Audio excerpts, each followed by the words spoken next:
I spoke with the mothers of Brian Betts and Celester McKinney. They're feeling hopeful and staying prayerful. Brian Betts and Celester McKinney have spent the last 24 years in prison for the murder of Greg Miller, a murder they say they did not commit.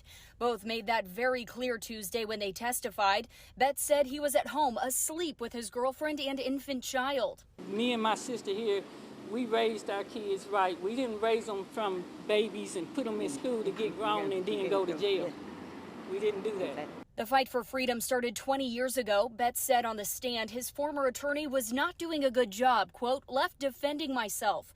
Betts also said he raised concern and emotion for a new trial that ex-KCK detective Roger Golubski was related to the state's witness and the homicide victim.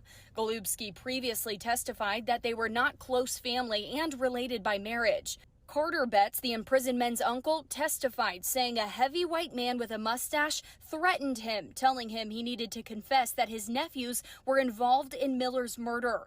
Carter identified that man as Golubski.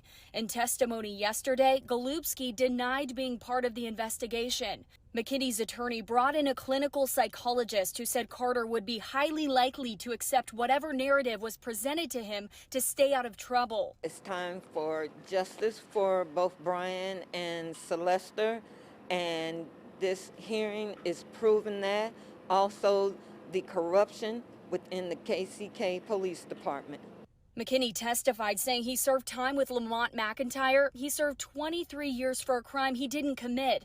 McKinney testified that their stories sounded a lot alike. So this is something that's been going on a long time and accepted by the police department, his way of convicting people for crimes. Betts' attorney called Judge Dan Cahill back to the stand.